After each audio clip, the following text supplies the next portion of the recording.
जय हिंद, वंदे मातरम। बहुत बहुत स्वागत है आपका करंट अफेयर्स 100 पर। आज हम बात करने जा रहे हैं इंडियन पॉलिटी के या कह लीजिए कॉन्स्टिट्यूशन के बहुत ही important case, that is Keshava Nanda Bharati case. Keshava Nanda Bharati versus state of Kerala 1973। बहुत इंपॉर्टेंट केस है। अगर आप लॉ के छात्र हैं या किसी भी कॉम्पिटिटिव एग्जाम की तैयारी कर रहे हैं तो केशव नंदा भारती केस के बारे में आप जरूर पढ़ेंगे, स्पेशली कॉन्स्टिट्यूशन में। तो क्या है केशव नंदा भारती केस, समझेंगे। क्या उसमें डिसीजन लिया गया, क्यों लिया गया, क्या उसके पीछे बैकग्राउंड था, तो डिटेल में समझने की कोशिश करेंगे, एक एक लीगल पॉइंट को समझेंगे। So please watch the session till the end, क्योंकि इंपॉर्टेंट है अगर आप कॉम्प्रिहेंसिवली पॉलिटी का इस इंपॉर्टेंट टॉपिक को समझना चाहते हैं। चलिए आगे बढ़ते हैं। आगे बढ़ने से पहले मैं Sandeep Bansal, x assistant commandant BSF, आपका स्वागत करता हूं। करंट अफेयर्स 100 चैनल को लाइक, शेयर, सब्सक्राइब कर लीजिए, बेल आइकन बटन को दबा लीजिए ताकि नोटिफिकेशंस मिलती रहे।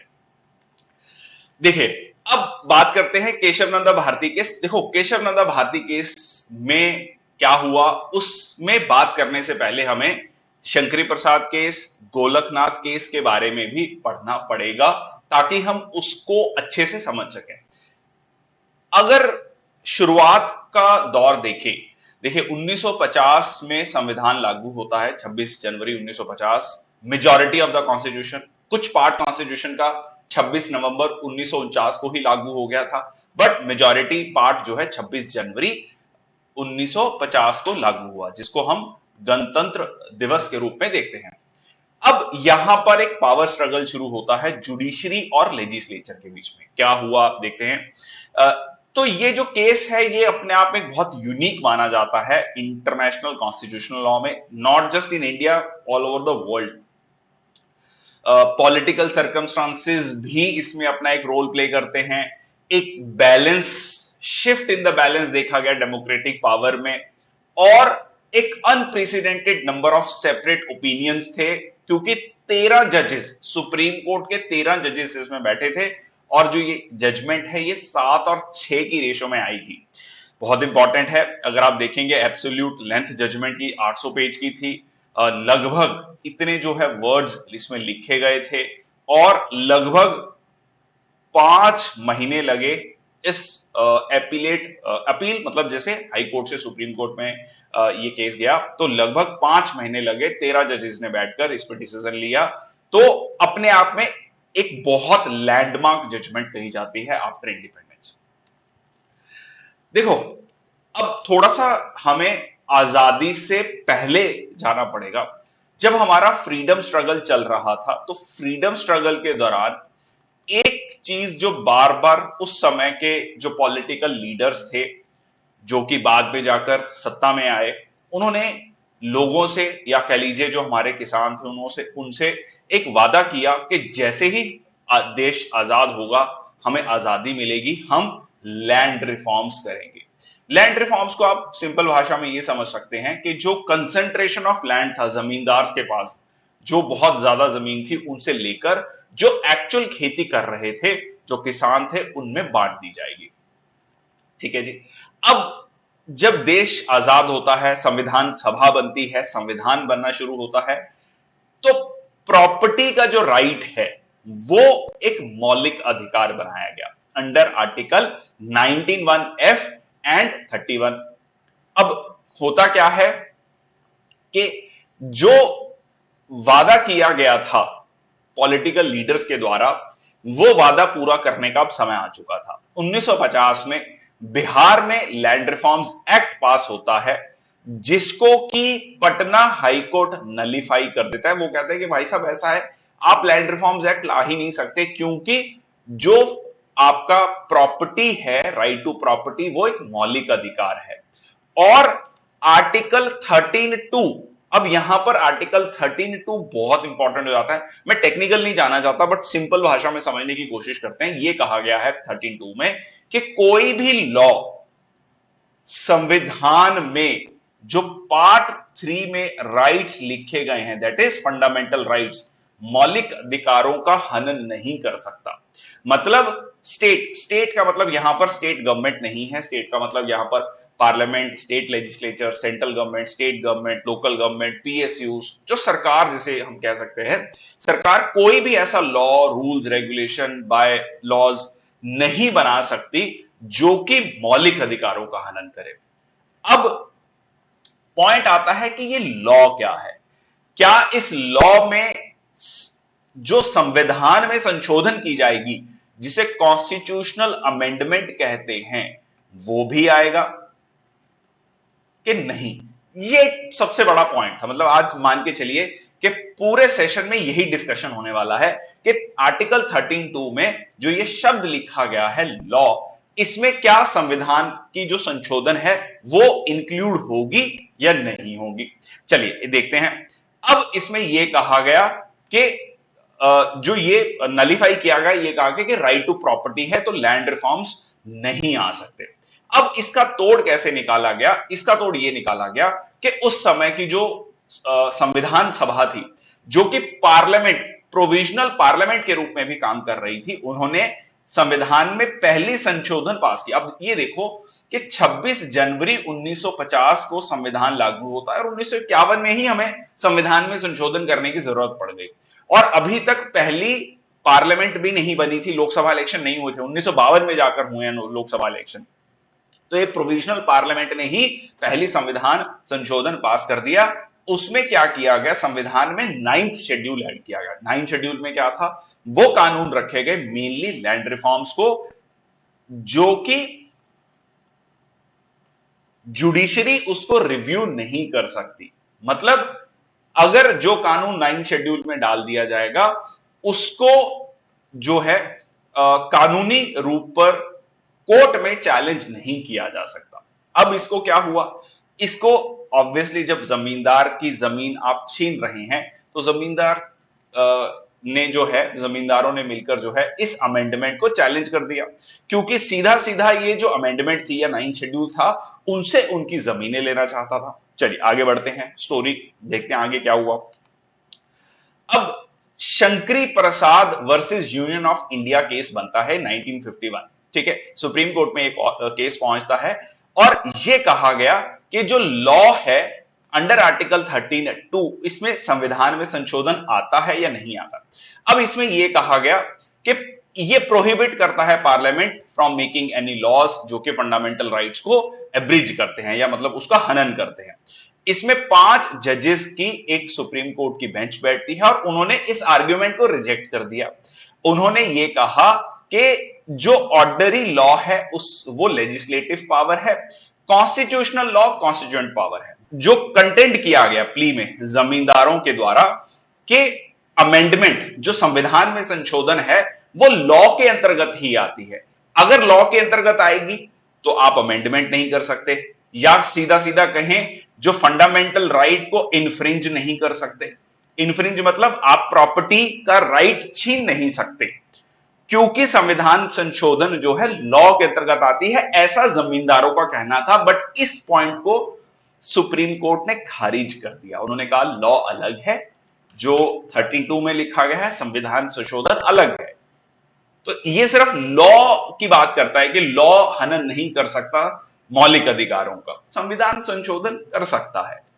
कहीं ना कहीं आप यह कह सकते हैं कि यहां पर सुप्रीम कोर्ट ने सरकार की ही बात को आगे रखा, क्योंकि उस समय देश नया आजाद हुआ था। ये भी कह सकते हैं कि अल्टीमेटली लैंड रिफॉर्म्स को ओके कर दिया गया कि हाँ लैंड रिफॉर्म्स ओके हैं, लैंड रिफॉर्म्स में कोई दिक्कत नहीं, 9th शेड्यूल में कोई दिक्कत नहीं, ऐसा फाइनल जजमेंट में आया। क्लियर हुआ ये पॉइंट? दोबारा क्लियर कर देता हूं, बहुत बच्चों को कंफ्यूजन रहती है। लॉ जो लिखा गया है आर्टिकल 13(2) में, उसमें संविधान संशोधन नहीं आता, शंकरी प्रसाद केस में कहा गया। इसका मतलब यह हुआ इसके संविधान संशोधन करके आप प्रॉपर्टी का राइट छीन सकते हैं या पार्शली छीन सकते हैं। ठीक है, पूरी तरीके से नहीं बट पार्शली छीन सकते हैं। ठीक है, आगे चलते हैं। अब अगला केस आता है Sajjan Singh versus state of Rajasthan 1965। इसमें 17वीं जो संशोधन किया गया 1964 में, इसमें यह चैलेंज नहीं किया गया कि पार्लियामेंट संविधान मौलिक अधिकारों का हनन कर सकता है संविधान संशोधन करके या नहीं, इस चीज को चैलेंज नहीं किया गया। इसमें बेसिकली प्रोसीजर को चैलेंज किया गया। इसमें एक बार में 44 लॉस को ऐड किया गया 9 शेड्यूल में, तो प्रोसीजर को चैलेंज किया गया, बट इसको भी डिसमिस कर दिया।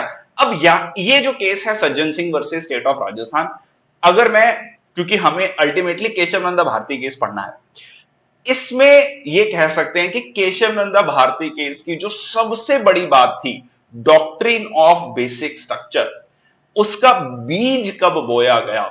उसका बीज बोया गया Sajjan Singh versus state of Rajasthan के केस में। उसमें जस्टिस मधौलकर क्या लिखते हैं, देखिए जस्टिस मधौलकर लिखते हैं कि एक डॉक्ट्रिन ऑफ बेसिक स्ट्रक्चर है, मतलब exactly doctrine of basic structure नहीं कहा, उन्होंने कहा कि संविधान सभा की एक मंशा थी, एक वो कुछ करना चाहते थे, उसको परमानेंसी देनी चाहिए to the basic features of the constitution. यहां पर कॉन्स्टिट्यूशन ऐड कर लीजिएगा। तो संविधान की एक मंशा है, संविधान सभा की एक मंशा है, उसको आप चैलेंज नहीं करना चाहिए। सीधा सीधा डॉक्ट्रिन ऑफ बेसिक, अब डॉक्ट्रिन ऑफ बेसिक स्ट्रक्चर क्या हम आएंगे अब उस पर भी, मतलब कुल मिला के एक मूलभूत ढांचा है जिस पर पूरा संविधान खड़ा है, उसको आप ठीक छेड़ना नहीं चाहिए लेजिस्लेचर को, ठीक है, लॉ मेकिंग बॉडी को।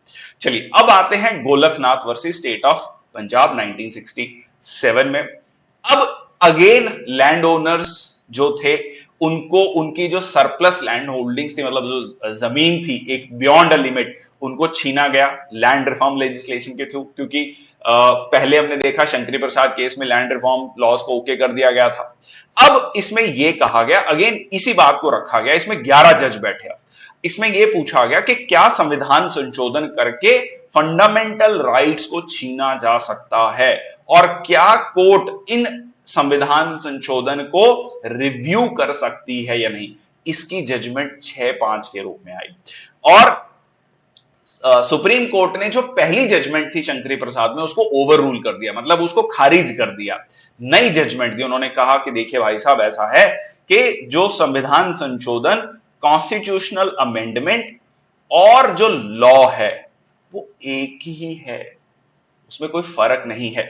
तो कहने का मतलब क्या हुआ कि अगर लॉ मौलिक अधिकारों का हनन नहीं कर सकता, सिमिलरली संविधान संशोधन भी मौलिक अधिकारों का हनन नहीं कर सकता। तो कुल मिला के क्या हुआ कि जुडिशियल रिव्यू पॉसिबल है, जुडिशरी रिव्यू कर सकती है, बट संविधान संशोधन करके आप मौलिक अधिकारों का हनन नहीं कर सकते या मौलिक अधिकारों को छेड़छाड़ नहीं कर सकते। तो यहां पर आप ये कह सकते हैं, सीधा सीधा ये कहा गया कि जो मौलिक अधिकार हैं वो बड़े पवित्र हैं, सैक्रोसैंक्ट, ट्रांसीडेंटल, पारलौकिक, ठीक है, इनको नहीं छुआ जा सकता। ये बहुत इंपॉर्टेंट है, मौलिक अधिकार है, ठीक है। तो यहां पर सीधा सीधा मौलिक अधिकारों को एक हायर स्टेटस दे दिया गया, ठीक है। चलिए आगे चलते हैं। अब इस गोलकनाथ केस को, अब यहां पर एक पॉइंट और आपको समझना होगा कि 1966 में श्रीमती इंदिरा गांधी सत्ता में आ चुकी थी, भारत की प्रधानमंत्री बन चुकी थी। 1967 में गोलकनाथ जजमेंट आती है। अब उसके बाद 1971 में 24वां संशोधन किया जाता है भारतीय संविधान में, जिसमें आर्टिकल 13(4) इंसर्ट किया जाता है, जिसमें पार्लियामेंट ने सुप्रीम कोर्ट की जो जजमेंट थी गोलकनाथ केस में उसको नलिफाई करने की कोशिश की, उसको खारिज करने की कोशिश की।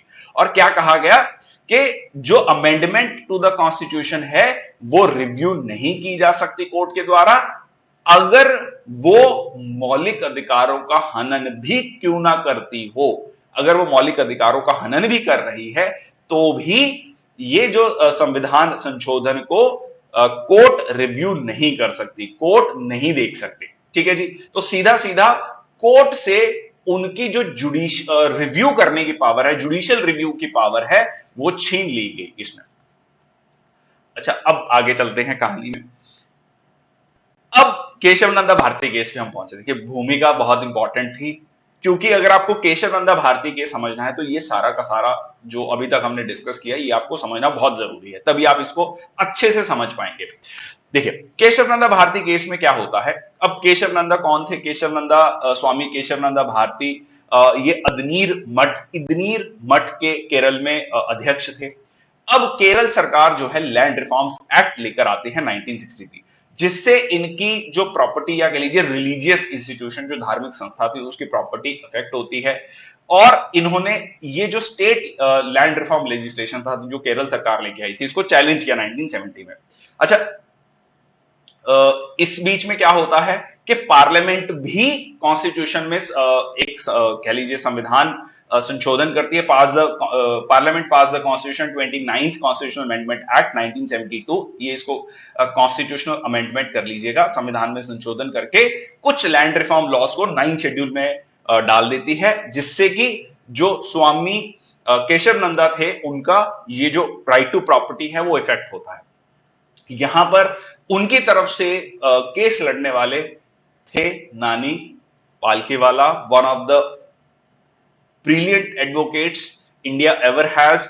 बहुत इनके बारे में अगर आप लीगल फ्रेटर्निटी से हैं तो इनके बारे में काफी कुछ पढ़ेंगे। सो ही वाज द एडवोकेट जिन्होंने सुप्रीम कोर्ट में स्वामी केशवानंद भारती का केस रखा। ठीक है जी, चलिए आगे बढ़ते हैं। अब इसमें तीन अमेंडमेंट्स को चैलेंज किया गया, तीन अमेंडमेंट्स पर बात की गई। 24th अमेंडमेंट, जिसमें कि गोलकनाथ केस की जजमेंट को नलीफाई किया गया था कि कोर्ट रिव्यू नहीं कर सकती, और जो कॉन्स्टिट्यूशनल अमेंडमेंट्स हैं were not law under article 30। जो कॉन्स्टिट्यूशनल अमेंडमेंट्स है, संविधान संशोधन है, वो लॉ में नहीं आते, वो अलग है। तो मतलब राइट टू प्रॉपर्टी को आप देखिए, अल्टीमेटली क्या था यहां पर, एक बैलेंस था कि कहां पर बैलेंस बनाया जाए। राइट टू प्रॉपर्टी भी आपका फंडामेंटल राइट है, पर आपको कहीं ना कहीं देश में गरीबी थी, किसानों को हमें जमीन देनी थी, या कह लीजिए सोशलिस्टिक प्रिंसिपल्स या वेलफेयरिस्टिक स्टेट को भी लेकर चलना था। तो कहां पर बैलेंस बनाया जाए, यही लड़ाई थी कहीं ना कहीं। ओके, आगे चलते हैं। सो 25th अमेंडमेंट में 1971 में ये कहा गया, आर्टिकल 39 बी और सी, जो मैंने अभी पॉइंट कहा, वही point, directive principles of state policy में प्रेसिडेंस दी गई 39 बी और सी को over the fundamental rights to equality, that is 14, 7 freedom article 19 and property article 13(1). अब 39 बी एंड सी क्या है, ब्रीफली समझ लीजिए कि देश के जो रिसोर्सेज हैं, संसाधन हैं, उनका कंट्रोल जो है, उनकी जो ओनरशिप और कंट्रोल है, वो कम्युनिटी के पास होनी चाहिए और इस तरीके से डिस्ट्रीब्यूटेड होनी चाहिए ताकि सबका भला हो। और जो आर्थिक जो ढांचा है हमारे देश का, वो इस तरीके से नहीं होना चाहिए कि जो वेल्थ है वो कंसंट्रेट हो जाए कुछ लोगों के हाथ में, वो सब में बंटनी चाहिए। मतलब इस तरीके से रिसोर्सेज का हमें यूटिलाइजेशन करना है। ठीक है, सिंपल सा, मतलब समाजवाद की कहीं ना कहीं बात कह सकते हैं आप, इससे बात की गई। तो अगेन फंडामेंटल राइट्स और डायरेक्टिव प्रिंसिपल्स को बैलेंस करने की बात की गई 25th अमेंडमेंट में।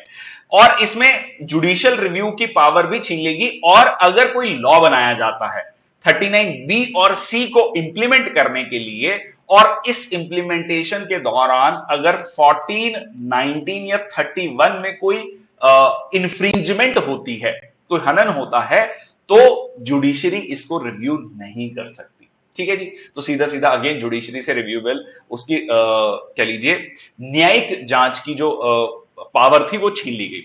29th अमेंडमेंट 1972 में इनेक्ट हुआ, जिसमें 2 लैंड रिफॉर्म लॉज ऐड किए गए 9th शेड्यूल में। ठीक है, चलो आगे चलते हैं।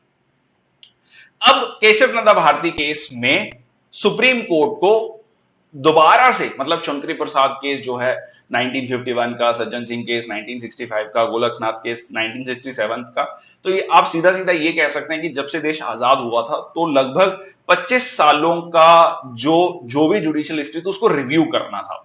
तो पिटिशनर्स ने, जो कि कह सकते हैं Nani Palkhivala on the behalf of Swami Keshava Nanda, उन्होंने ये आर्ग्यू किया कि पार्लियामेंट जो है could not draw the authority from the constitution to alter the cardinal principle. जो जस्टिस मुधालकर ने जो बात करी थी कि कुछ ऐसे प्रिंसिपल्स हैं जिनको कि पार्लियामेंट नहीं छू सकता, या पार्लियामेंट वहां से अथॉरिटी डिराइव नहीं करता है। मतलब कुछ ऐसे मूलभूत सिद्धांत हैं जिनको पार्लियामेंट चेंज नहीं कर सकता। On the other hand government ने यह कहा कि पार्लियामेंट की जो अमेंडिंग पावर है अंडर आर्टिकल 368 वो जो है उसमें कोई लिमिट नहीं है। पार्लियामेंट जब संविधान में संशोधन करता है तो वो कॉन्स्टिट्यूंट असेंबली के रूप में या कॉन्स्टिट्यूंट पावर उसके पास है और वो संविधान में किसी भी तरीके का संशोधन कर सकता है। ठीक है जी। अब इसमें 13 सुप्रीम कोर्ट जजेस बैठे लगभग 5 महीने के लिए, तो ये कह सकते हैं कि इंडियन जुडिशरी का after independence one of the most significant judgments कही जाती है। अब इसमें क्या हुआ, अब मेजॉरिटी का व्यू निकल कर क्या आया, अब ये देख लीजिए 24th अमेंडमेंट जिसमें गोलकनाथ केस को नलीफाई किया गया। इसमें कहा गया कि बिल्कुल ठीक है, कोई दिक्कत नहीं है। यहां पर आप देख सकते हैं इसको वैलिड माना गया कि आप कह रहे हैं कि constitutional amendments were not law, बिल्कुल ठीक, लॉ अलग है, कॉन्स्टिट्यूशनल अमेंडमेंट अलग है, तो आप संशोधन करना चाहते हैं बिल्कुल कीजिए, बिल्कुल कोई दिक्कत नहीं है, ओके डन। अच्छा, दूसरा ये कहा गया 39B और C को इंप्लीमेंट करने के लिए 1931 को अमेंड इन्फ्रिंज किया जा सकता है, बिल्कुल किया जा सकता है, इसको भी वैलिड मान लिया गया। पर ये वाला पॉइंट, सेकंड वाला पॉइंट, जुडिशियल रिव्यू की पावर जो ली गई है ये ठीक नहीं है। सिमिलरली इसमें भी जुडिशियल रिव्यू की पावर जो ली गई है वो ठीक नहीं है, उसको वॉइड मान लिया गया, ठीक है, उसको खारिज कर दिया गया और इसको भी वैलिड मान लिया गया। ठीक है, इसमें बहुत ज्यादा कोई डिस्प्यूटेबल पॉइंट नहीं था, मेनली ये 2 अमेंडमेंट्स थी। आई होप आपको समझ आ रहा है। कमेंट सेक्शन बॉक्स में जरूर लिख दीजिएगा अगर किसी पॉइंट पे नहीं समझ आ रहा। मैं दोबारा बहुत सीक्वेंशियली चल रहा हूं ताकि पूरी कहानी समझ आए। ओके, तो यहां पर अब आता है गोलकनाथ जजमेंट को ओवररूल कर दिया गया। यह कहा गया कि कोई भी इंप्लाइड लिमिटेशन नहीं है पार्लियामेंट की अमेंडिंग पावर पर। पार्लियामेंट अमेंड कर सकते कॉन्स्टिट्यूशन को, पार्लियामेंट खुश। अब यह कहा गया कि ठीक है आप अमेंड तो कर सकते हैं, पर डॉक्ट्रिन ऑफ बेसिक स्ट्रक्चर जिसको 7 और 6 मतलब बहुत ही थिन मेजॉरिटी से इसको लेकर आया गया, मतलब 7 जजेस ने कहा एक डॉक्ट्रिन ऑफ बेसिक स्ट्रक्चर है, एक मूलभूत ढांचा है, एक कुछ सिद्धांत हैं जिनको आप छेड़ नहीं सकते, ठीक है, जिनको आप अमेंड नहीं कर सकते। So expression amendment did not encompass defacing the constitution. आप कॉन्स्टिट्यूशन को इतना नहीं बदल सकते कि वो अपनी आइडेंटिटी ही लूज कर दे। और जो ये अमेंडमेंट थी, ये कहा जाता है ये जो बेसिक स्ट्रक्चर का डॉक्ट्रिन है ये जर्मनी से लिया गया, क्योंकि जब वहां पर जो सरकार थी, वाइमर रेजीम थी, तो उसमें कई सारे संविधान में संशोधन किए गए थे, तो वहां पर यह चीज कही गई कि एक मूलभूत ढांचा है जिसको चेंज नहीं करना चाहिए। अच्छा, अब बात आती है कि डॉक्ट्रिन ऑफ बेसिक स्ट्रक्चर क्या है। इसमें इसको लेकर भी कोई सेम ओपिनियन नहीं था। मतलब अगर 7 जजेस ने ये कहा कि डॉक्ट्रिन ऑफ बेसिक स्ट्रक्चर है, तो 7 की मतलब कह सकते हैं सब जजेस की जो डेफिनेशन थी बेसिक स्ट्रक्चर की ये वेरी करती है। ठीक है जी, चलिए ब्रॉडली इन्होंने क्या कहा, सबने मिलकर, मैं सबको एक साथ लेकर चल रहा हूं क्योंकि अलग अलग से सबने क्या क्या कहा वो शायद उतना इंपॉर्टेंट नहीं है, बट ओवरऑल क्या क्या चीजें कही गई। Supremacy of the constitution, Republican गणतंत्र जो है, और जो हम डेमोक्रेसी है लोकतंत्र, और गणतंत्र जो हमारी सरकार है, secular character of the constitution, separation of powers between the legislature, executive and judiciary, federal character of the constitution जो division of powers between centre and the states, dignity of the individual, कहीं ना कहीं fundamental rights की जो एक supremacy है over all other parts of the constitution, welfare state की जो डायरेक्टिव प्रिंसिपल्स में पार्ट 4 ऑफ द कॉन्स्टिट्यूशन में कही गई है, देश की एकता अखंडता, देश की संप्रभुता सॉवरेनिटी, ये सारी की सारी चीजें जो हैं डॉक्ट्रिन ऑफ बेसिक स्ट्रक्चर में आती हैं। बट ये भी कहा गया, स्टार मार्क करके कह सकते हैं कि ये एग्जॉस्टिव लिस्ट नहीं है, और भी चीजें समय के साथ साथ आती जाएंगी, और ऐसा हुआ भी, ठीक है, समय से और कई सारी चीजें इसमें ऐड की गई। चलिए, अब मैक्सिमम जजेस ने बेसिकली प्रियम्बल पे, फंडामेंटल मौलिक अधिकारों पे और directive principles of state policy पर डिपेंड किया डॉक्ट्रिन ऑफ बेसिक स्ट्रक्चर में क्या क्या आएगा इस चीज को बताने के लिए।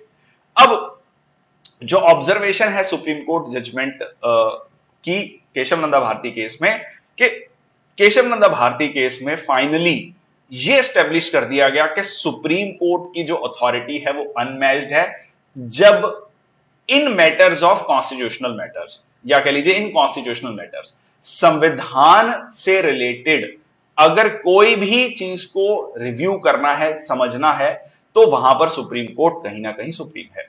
ओके। और यह कहा गया कि इफ अगर पार्लियामेंट के पास अनफेटेड राइट है अमेंड करने के कॉन्स्टिट्यूशन के, तो साथ ही साथ सुप्रीम कोर्ट के पास पावर है कि वो रिव्यू कर सकती है और किसी भी संविधान की संशोधन को खारिज भी कर सकती है, उसको नल एंड वॉइड डिक्लेयर कर सकती है। ठीक है जी। और यह भी कहा गया कि कुछ लोगों ने यह भी कहा कि हमारा देश जो है बाकी जो हमारे पड़ोसी देश हैं उनकी तरह किसी भी तरीके से किसी मिलिट्री रूल के अंतर्गत नहीं गया या किसी भी तरीके से ऑटोक्रेसी नहीं आई। तो उसका एक बहुत बड़ा कारण है केशव नंदा भारती केस। तो केशव नंदा भारती केस को उस तरीके से भी देखा जाता है। अब इसकी क्रिटिसिज्म क्या है केशव नंदा भारती केस की? तो यह कहा गया कि बहुत लेंदी है, जैसे मैंने आपको बताया 800 से ज्यादा पेज थे। बेसिक स्ट्रक्चर डॉक्ट्रिन जो कहा गया कि इसके बारे में संविधान में कहीं नहीं लिखा हुआ है। ये जुडिशियल इनोवेशन इसे कहा जाता है कि ये जुडिशियली इनोवेट किया गया इसको। Lack of consensus in judgment. अब डॉक्ट्रिन ऑफ बेसिक स्ट्रक्चर क्या है, इसको लेकर सभी जजेस में एक सहमति नहीं थी। हर जज की जो कंसेप्शन थी बेसिक स्ट्रक्चर डॉक्ट्रिन को लेकर अलग थी, जो मैंने अभी बताया आपको। और यह कहा गया कहीं ना कहीं कि जो सुप्रीम कोर्ट है, जो अनइलेक्टेड है, सेल्फ अपॉइंटेड बॉडी है, उसको ज्यादा पावर्स दे दी गई हैं कि कौन सी संविधान की संशोधन जो है सही होगी या गलत होगी, इसके बारे में आपने एक अनइलेक्टेड सेल्फ अपॉइंटेड बॉडी को पावर्स दे दी हैं। बट हैविंग सेड दिस, ये जो क्रिटिसिज्म है एक्सपर्ट्स के द्वारा कही गई है, जो इसके बेनिफिट्स थे वो कहीं ना कहीं, अगर आज हम इतने सालों बाद, लगभग 49 सालों बाद, मैं 2022 में ये वीडियो बना रहा हूं, तो आप मान के चलिए कि 50 साल पूरे होने वाले हैं इस जजमेंट को। तो ये जो जजमेंट है अपने आप में बहुत सारी पॉजिटिव चीजें लेकर आई, जैसा कि हमने आने वाले सालों में भी देखा, वो भी मैं आपको थोड़ा सा ब्रीफली बताऊंगा। अब इसका असर क्या हुआ, इसका असर भी सुन लीजिए इस जजमेंट का। अब आपने सीधा सीधा एक नई जुडिशियल इनोवेशन कर दी। आपने कहा कि पार्लियामेंट जो है संविधान में संशोधन कर सकती है, आप मौलिक अधिकारों का आनंद कर सकते हैं, but doctrine of basic structure. अब ये जजमेंट आती है 24 अप्रैल 1973 या कह लीजिए 24 अप्रैल 1973 को। And what happened after that, the chief justice of India SM Sikri was due to retire a day after the decision in Keshav Nanda। अगले ही दिन उनको रिटायर होना था। अब जनरली क्या था, हमेशा से ये कन्वेंशन रही है, कहीं रिटर्न रूल नहीं है, कन्वेंशन है कि जो सीनियर मोस्ट जज होंगे सुप्रीम कोर्ट के, वही मुख्य न्यायाधीश बनेंगे। बट उसके आगे, मतलब कह लीजिए जब जस्टिस SM सिकरी रिटायर हुए, उनके बाद 3 जज थे जिन्होंने की, वो 3 जज उन 7 जजेस में थे जिन्होंने कह सकते हैं सरकार के खिलाफ जजमेंट दी इन अ वे। तो उनको इग्नोर कर दिया गया। Government ignoring justice Shelat followed by justice Grover and Hegde. और जो चौथे सीनियर मोस्ट जज थे, जज AN रे। तो यहां पर आप ये देख सकते हैं जस्टिस AN रे, ये जस्टिस SM सिकरी हैं। तो उनको अपॉइंट कर दिया गया मुख्य न्यायाधीश के रूप में। इसके कह सकते हैं कि विरोध में इन तीनों जजेस ने रिजाइन कर दिया, justice Grover, justice Hegde, justice Shelat. Okay. अब उसके बाद क्या होता है, राजनारायण केस भी आता है। देखिए कैसे ये पूरी की पूरी कहानी है, अगर आप कहानी समझ लेंगे तो बहुत सारी चीजें समझ आ जाएंगी, संविधान को समझने में बहुत आसानी हो जाएगी। तो राजनारायण केस जो है, यहां से रायबरेली कॉन्स्टिट्यूएंसी से प्रधानमंत्री इंदिरा गांधी चुनकर आई थी। उनके ओपोजिट में उनके कह लीजिए प्रतिद्वंदी थे राजनारायण।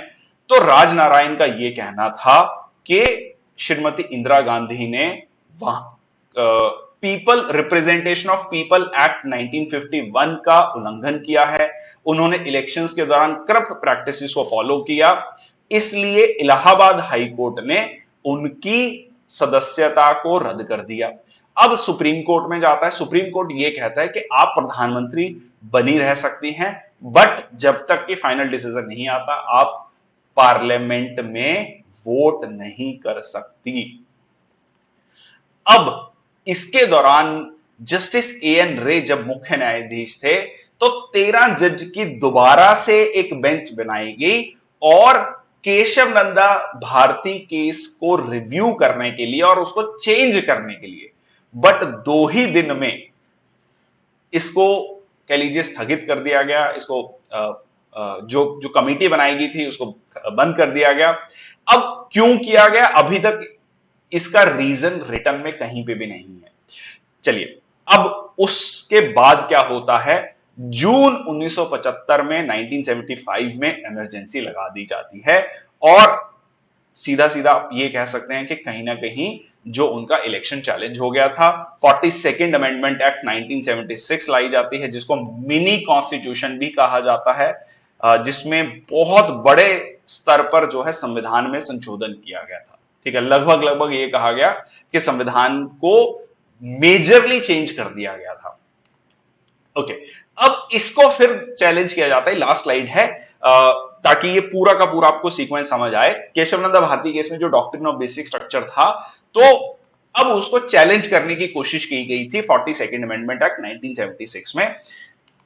अब इसको फर्दर चैलेंज किया गया Minerva mills versus union of India case में, जिसको बहुत फेमसली मिनर्वा मिल्स केस कहते हैं। मैं इसको अलग से भी वीडियो रिकॉर्ड करके डाल दूंगा, बट थोड़ा सा क्योंकि उससे लिंक्ड है, तो इसमें यह कहा गया सुप्रीम कोर्ट के द्वारा कि भाई साहब ऐसा है कि आप डोनी हैं, आपके पास लिमिटेड पावर है, तो आप जो है इसको अनलिमिटेड पावर में कन्वर्ट नहीं कर सकते। मतलब क्या हुआ कि पार्लियामेंट के पास केशव नंदा भारती केस के बाद जो संविधान को संशोधन करने की पावर है वो लिमिटेड है, इसको आप अनलिमिटेड तो बना ही नहीं सकते। ठीक है जी, डॉक्ट्रिन ऑफ बेसिक स्ट्रक्चर आपको फॉलो करना है 24 अप्रैल 1973 के बाद। Okay, so mark the beginning of era of judicial supremacy. Judicial supremacy को एस्टेब्लिश कर लिया गया कि जुडिशियल रिव्यू, अच्छा जुडिशियल रिव्यू भी जो है वो भी आपका डॉक्ट्रिन ऑफ बेसिक स्ट्रक्चर में आता है। सुप्रीम कोर्ट ही final arbiter of constitutional interpretation है। संविधान के बारे में जो भी इंटरप्रिटेशन की जाएगी वो फाइनली किसके द्वारा की जाएगी, सुप्रीम कोर्ट के द्वारा की जाएगी, सर्वोच्च न्यायालय के द्वारा की जाएगी। 9th शेड्यूल में, पहले 9th शेड्यूल किस लिए आया था, लैंड रिफॉर्म्स एक्ट के लिए आया था, है ना, हमने शुरू में डिस्कस किया। अब यहां तक जाते जाते, मतलब 42nd अमेंडमेंट 1976 तक जाते जाते इसमें बहुत सारे और लॉज ऐड कर लिए गए। एसेंशियल कमोडिटीज एक्ट ऐड कर लिया गया, levy sugar price equalisation fund, bonded labour abolition system 1976। मतलब कहने का यह है कि जो उसका कह लीजिए सिद्धांत था 9th शेड्यूल को ऐड करने का, लैंड रिफॉर्म्स को इंप्लीमेंट करने के लिए, वहां से भी आप काफी आगे निकल गए। तो यह कहा गया कि 24 अप्रैल, मतलब केशव नंदा भारती केस की जजमेंट के बाद 9th शेड्यूल में जो भी लॉ ऐड किए जाएंगे उनको भी जुडिशियली रिव्यू किया जा सकता है सुप्रीम कोर्ट के द्वारा। ठीक है जी, तो यहां पर यह सेशन खत्म होता है। तो कुल मिला के आप अब समझ लेते हैं कि केशव नंदा भारती केस में यह कहा गया, देखिए शंकरी प्रसाद केस में कहा गया संविधान में संशोधन कर दीजिए, कोई दिक्कत नहीं। गोलकनाथ केस में कहा गया बिल्कुल नहीं कर सकते। केशव नंदा भारती केस में क्या कहा गया, जैसे कहते हैं ना, मिडल पाथ चुन लिया गया, एक मध्य का रास्ता चुन लिया गया, जिसमें कहा गया कि आप संविधान में संशोधन करिए बट मूलभूत ढांचे को या मूलभूत सिद्धांत को नहीं बदल सकते। ठीक है जी, तो कुल मिला के ये पूरा का पूरा केस था और इस चीज को फाइनली एस्टेब्लिश कर लिया गया मिनर्वा मिल केस में भी, जिसमें कहा गया कि अल्टीमेटली जो जुडिशियल रिव्यू की जो पावर है वो सुप्रीम कोर्ट के पास है, वो डॉक्ट्रिन ऑफ बेसिक स्ट्रक्चर में है। किसी भी तरीके की अमेंडमेंट, किसी भी तरीके का लॉ, इवन जो लॉ ऐड किए गए हैं 9th शेड्यूल में after Keshav Nanda Bharati case judgment, वो भी जुडिशियली रिव्यूएबल हैं, जुडिशियली रिव्यू के अंतर्गत आते हैं। ठीक है जी, तो ये था आज का सेशन। कैसा लगा session please comment section box में बताइएगा। कोई चीज नहीं समझ आई वो भी बता दीजिएगा। बहुत बहुत धन्यवाद। अगर सेशन अच्छा लगा तो please do like and share the session and also subscribe the channel current affairs 100 और बेल आइकन बटन को दबा दीजिए ताकि नोटिफिकेशंस मिलते रहे। बहुत बहुत धन्यवाद।